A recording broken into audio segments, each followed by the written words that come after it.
जय श्री कृष्णा। माघ मास महात्म्य में आज सुनिए आगे की कथा। श्री सूत जी कहते हैं, हे विप्रवरो, पूर्व काल की बात है। चमत्कारपुर में उत्तम व्रत का पालन करने वाले चंड शर्मा नाम से विख्यात एक ब्राह्मण रहते थे, जो रूप और उदारता आदि गुण से संपन्न थे। वे जब युवावस्था में पहुँचे तब किसी वेश्या में आसक्त हो गए।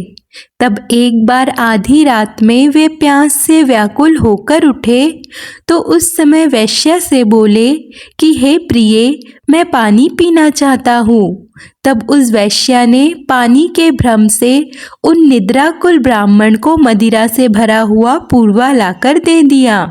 मुख में मदिरा जाते ही ब्राह्मण कुपित हो गए और उस वैश्या को बार बार धिक्कारते हुए कड़ी फटकार सुनाते हुए कहने लगे, अरे पापिनी, तूने यह क्या किया? आज मदिरा पीने से मेरा ब्राह्मण धर्म निश्चय ही नष्ट हो गया। अब मैं आत्मशुद्धि के लिए प्रायश्चित करूँगा। ऐसा कहकर वे दुखपूर्वक घर से बाहर निकले और निर्जन वन में जाकर करुण स्वर में विलाप करने लगे। फिर प्रातः काल होने पर उन्होंने अपने शरीर के सारे बाल बनवाकर वस्त्र सहित स्नान किया। फिर वे श्रेष्ठ ब्राह्मणों की सभा में गए और उन्हें प्रणाम करके बोले, हे ब्राह्मणों, मैंने जल के धोखे से मदिरा पी ली है, मुझे अब दंड दीजिए। तब उन ब्राह्मणों ने बार बार धर्मास्त्र का विचार करके कहा कि ब्राह्मण अगर जानबूझकर या अनजाने में भी मदिरा पी ले तो मदिरा के बराबर ही खौलता हुआ घी पी लेने पर उसकी शुद्धि हो जाती है, अर्थात प्रायश्चित हो जाता है। इसीलिए अगर तुम आत्मशुद्धि चाहते हो तो यही प्रायश्चित करो। तब बहुत अच्छा, मैं ऐसा ही करूँगा। ऐसी प्रतिज्ञा करके उस ब्राह्मण ने तत्काल घी लेकर उसे पीने के लिए आग में तपाया। इतने में ही यह समाचार सुनकर उसके माता पिता भी वहीं आ पहुँचे और बोले, यह क्या बेटा, यह तुम क्या कर रहे हो? तब पुत्र ने अपनी आंखों से आंसू बहाते हुए रात की सारी घटना कह दी। यह सब सुनकर ब्राह्मण दंपत्ति ने उन सभी श्रेष्ठ ब्राह्मणों से प्रार्थना की कि मेरे इस पुत्र को धर्मशास्त्र का विचार करके कोई दूसरा प्रायश्चित बताए। तब उन ब्राह्मणों ने फिर से आदरपूर्वक धर्मशास्त्र का विचार किया। फिर इस प्रकार कहा कि हे ब्राह्मण, धर्मशास्त्र में तो कोई दूसरा उपाय नहीं है, तुम्हें जो उचित लगता हो वही करो। तब ब्राह्मण ने अपने पुत्र से कहा, बेटा, तीर्थ यात्रा करो, फिर क्रमशः अनेक प्रकार का व्रत करने से पवित्रता को प्राप्त होंगे। पुत्र कहने लगा, महाभाग, ब्राह्मणों का बताया हुआ प्रायश्चित पवित्रता के लिए पर्याप्त नहीं है, जो आप मुझे व्रत आदि का उपदेश कर रहे हैं। पुत्र का यह निश्चय जानकर पुत्र वात्सलता पिता और उसकी सती पत्नी ने भी मृत्यु का निश्चय करके प्रसन्नतापूर्वक अपना सब कुछ ब्राह्मणों को दान कर दिया। फिर माता ने कहा कि बेटा, जब हम दोनों अग्नि में प्रवेश कर जाए उसके बाद तुम मौजी होम अर्थात मरने के बाद का प्रायश्चित करना। ऐसा कहकर वे दंपत्ति प्रसन्नता पूर्वक मृत्यु के लिए अग्नि के पास गए। उनके साथ ही उनका पुत्र भी था।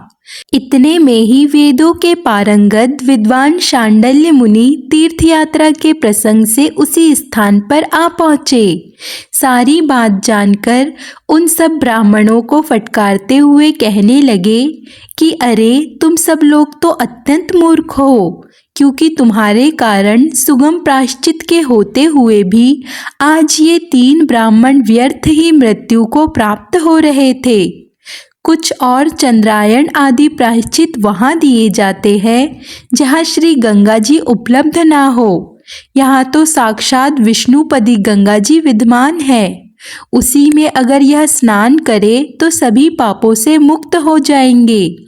तब सभी ब्राह्मणों ने शांडल्य मुनि को साधुवाद देते हुए कहा कि मुनि, आपका कथन सत्य है, इसके बाद वे सब लोग ब्राह्मण को समझा बुझाकर विष्णुपद गंगा के तट पर गए। वहां ब्राह्मणों ने जैसे ही मुख में गंगा जल डालकर कुल्ला किया तो ही वह शुद्ध हो गया। फिर वे उस शोभायमान जल में स्नान करने लगे। उसी समय स्पष्ट स्वर में आकाशवाणी हुई। विष्णुपदी का संपर्क होने से और उसके जल में स्नान और आचमन करने से ब्राह्मण देवता शुद्ध हो गए। इसीलिए अब वे अपने घर लौट जाए। यह सुनकर सभी लोग हर्ष प्रकट करते हुए अपने अपने घर चले गए। श्री सूत जी कहते हैं, ब्राह्मणों, ऐसी प्रभावशाली विष्णुपदी गंगा उस क्षेत्र की पश्चिम सीमा पर विद्यमान है जो सभी पापों का नाश करने वाली है। श्री सूत जी आगे कहते हैं, हे महर्षि भूतल, यह यमुना नदी के किनारे मथुरा नाम से विख्यात एक महापुरी है जो अनेकों ब्राह्मणों से भरी हुई है। वही पूर्व काल में गोकर्ण नाम से प्रसिद्ध एक ब्राह्मण रहा करते थे जो वेदा अध्ययन से संपन्न और सभी शास्त्रों के पंडित थे।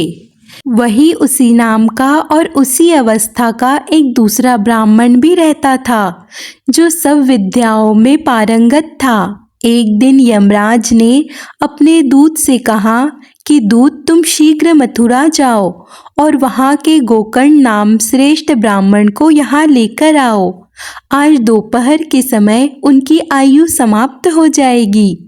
देखना, उसी पुरी में उसी नाम के एक दूसरे ब्राह्मण भी है जो दीर्घायु है। कहीं भूल से उनको मत ले आना। यमराज की आज्ञा से दूत वही बड़ी तेजी से मथुरापुर में जा पहुंचा, परंतु भ्रम हो जाने से वह दीर्घायु गोकर्ण को ही पकड़कर ले आया। तब यमराज ने क्रोधित होकर अपने सेवक से कहा कि अरे पापी, तुझ पर धिक्कार है जो तू इन दीर्घायु महात्मा को लेकर आया है। तूने यह क्या कर दिया? अब इन्हें शीघ्र ही लेकर जा और वहां पहुंचा दे, नहीं तो भय है कि बंधु बांधव इनकी देह का दाह संस्कार ही ना कर दे। ब्राह्मण बोले, मैं सौभाग्यवश आपके समीप आ पहुंचा हूँ, इसीलिए अब वहां लौटकर नहीं जाऊंगा। मैं तो दरिद्रता से कष्ट पाकर स्वयं ही सदा मृत्यु की इच्छा रखता था। यमराज ने कहा, हे ब्राह्मण देवता, अगर पल भर भी आयु शेष हो तो मैं किसी भी मनुष्य को पृथ्वी से यहाँ नहीं बुलाता। इसीलिए लोग मुझे धर्मराज कहते हैं। मैं सभी प्राणियों पर पक्षपात छोड़कर एक समान भाव रखता हूँ। तुम मुझसे कोई वर मांगो, किसी भी देहधारी को मेरा दर्शन व्यर्थ नहीं होता। ब्राह्मण बोले, देव, अगर मुझे अवश्य ही घर लौटकर जाना है तो जो कुछ भी मैं पूछना चाहता हूँ उसका उत्तर दीजिए, वही मेरे लिए श्रेष्ठ वर होगा। पाप कर्मी मनुष्य जो इन भयंकर नरकों का सेवन कर रहे हैं, इनमें से किस कर्म से किसको कौन सा नरक प्राप्त होता है? यमराज ने कहा, हे विप्र, नरक तो असंख्य है, पर उनमें से जो मुख्य है केवल उन्हीं का परिचय मैं तुम्हें कराऊंगा। यहाँ मुख्य 21 नरक है। उसमें से पहला रैरव नरक है, जिसमें अत्यंत तप्त अर्थात खौलते हुए तेल से भरे हुए कुंड में प्राणियों को पकाया जाता है।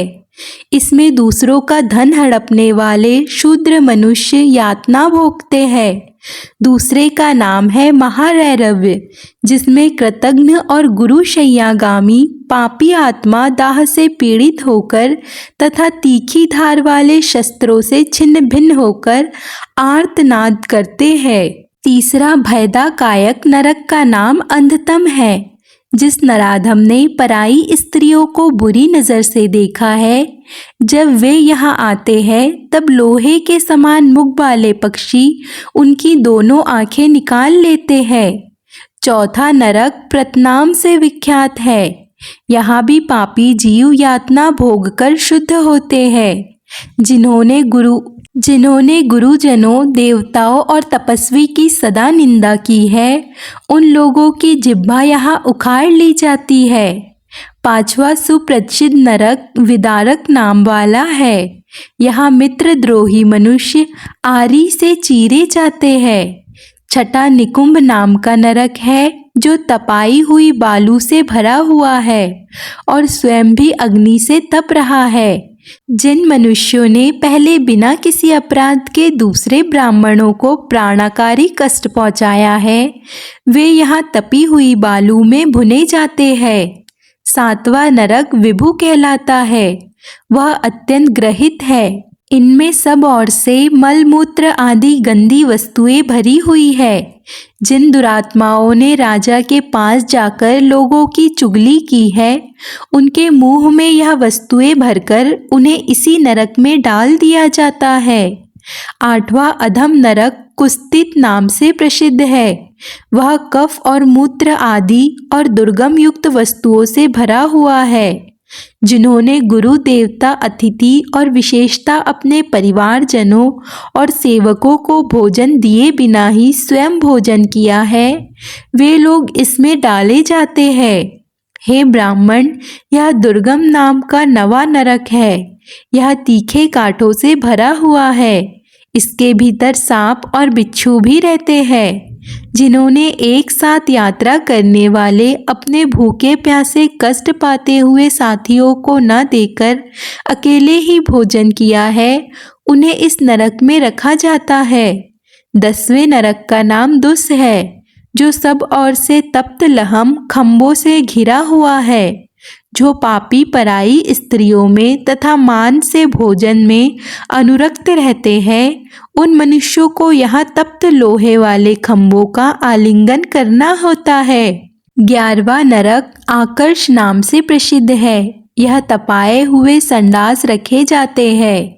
जो मनुष्य स्त्री ब्राह्मण गुरु और देवता का धन खाते हैं, उन्हें तपाए हुए संडास से पकड़कर सबोर में खींचा जाता है।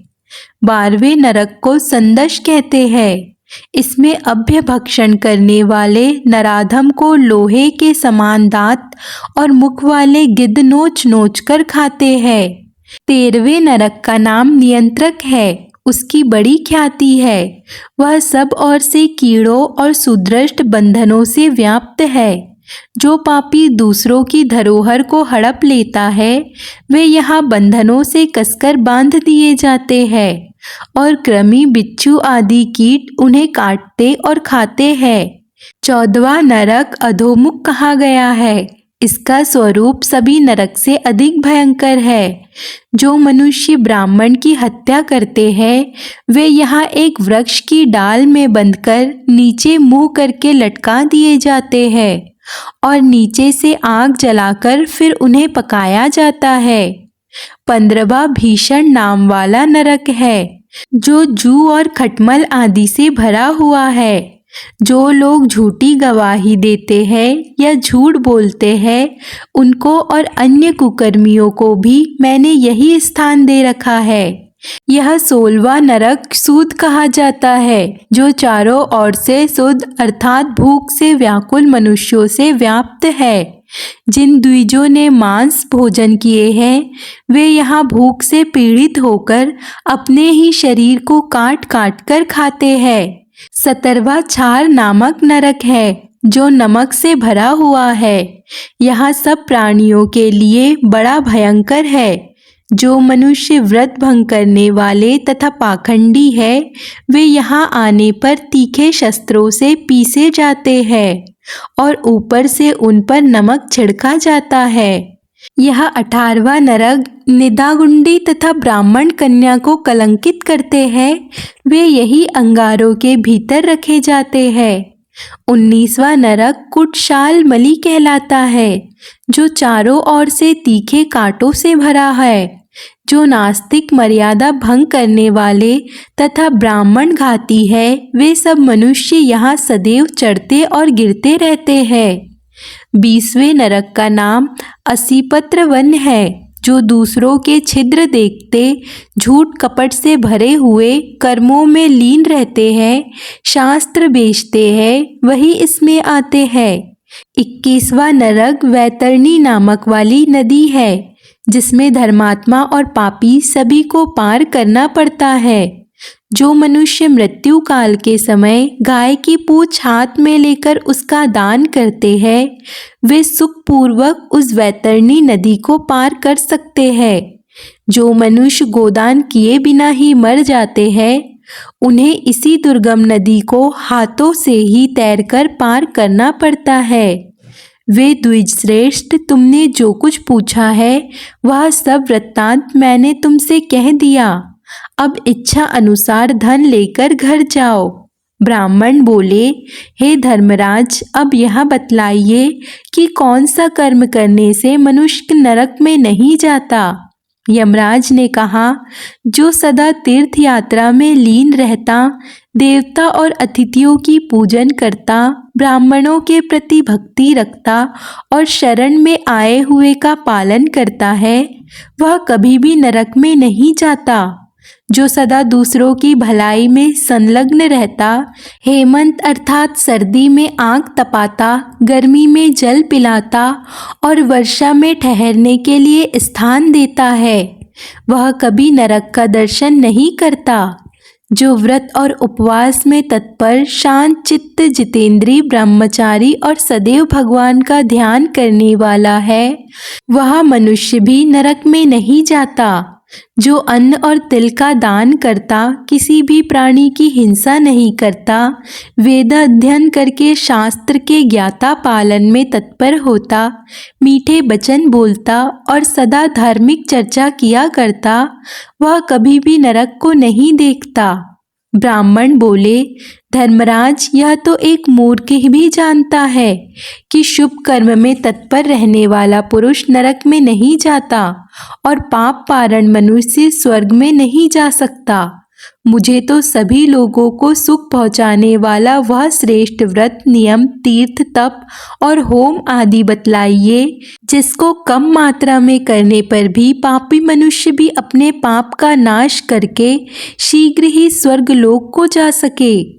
तब यमराज जी ने कहा, हे द्विजश्रेष्ठ, अनाराज देश में परम मनोहर और सर्वतीर्थम शुभ हाटकेश्वर क्षेत्र है, जो महापाप को भी नाश करने वाला है। जो उस क्षेत्र में 15 दिन भी भक्ति पूर्वक भगवान शंकर की पूजा करता है, वह सभी पापों से युक्त होने पर भी भगवान शिव के लोक में प्रतिष्ठात होता है। इसीलिए तुम वहीं जाकर भक्ति भाव से भगवान शंकर की आराधना करो। इससे अपनी 10 पीढ़ियों के साथ तुम भी मोक्ष प्राप्त करोगे।